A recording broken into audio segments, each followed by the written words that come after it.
प्यारे बच्चों, अस्सलाम अलैकुम। हमारा मौजू है हबा खातून। बच्चों, आज हमें इस सबक का ये इक्तिबास पढ़ना है। जून की शायरी और उनकी मीठी आवाज की शोहरत दूर दूर तक फैल गई। लोग उनकी तारीफ करते थे, लेकिन घर के लोग उन्हें तकलीफ देते थे। उनकी शायरी अब भी कश्मीर में मकबूल है। औरतें आम तौर पर उनके कहे हुए गीत गाती हैं।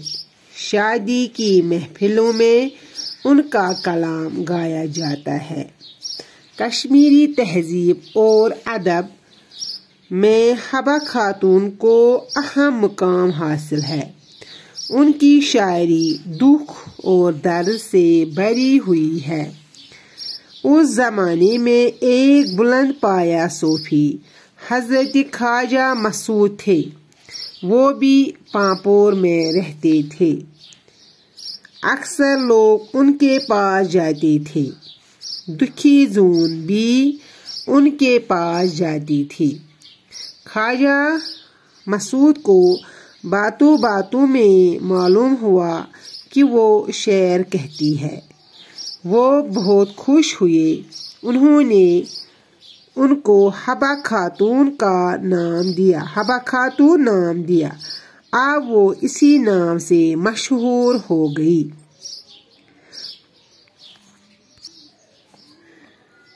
शहजादा यूसुफ चक ने हबा खातून की शोहरत सुनी। एक दिन वो पांपोर के इलाके की सैर कर रहे थे।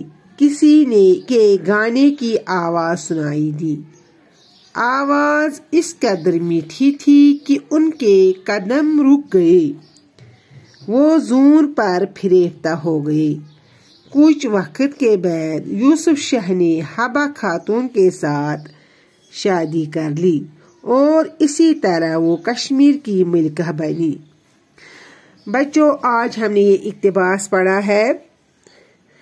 मैंने आपको पहले भी बताया है कि जून की आवाज मीठी थी और जो उनकी शायरी थी वो आज भी बहुत मकबूल है। लोग शादी के महफिलों में इनके गीत गाते हैं।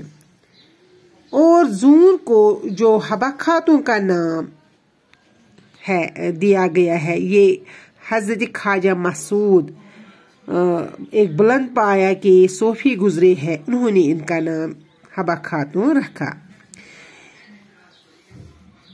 एक दिन जून मतलब शहजादा यूसुफ चक ने जून की शोहरत सुनी, तो एक दिन वो भी पांपोर के इलाके की सैर कर रहे थे। किसी की गाने की आवाज सुनी, यानी इसके कानों में भी इसकी आवाज गई, जून की आवाज।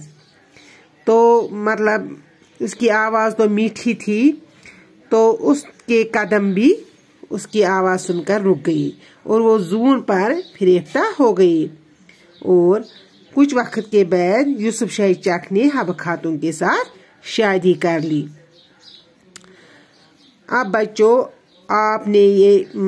आपको मालूम हुआ कि किस तरह वो कश्मीर की मलिका बनी। यानी जब उसने यूसुफ शाह चक जो बादशाह था उसके साथ शादी कर ली, तो वो कश्मीर की मलिका बनी।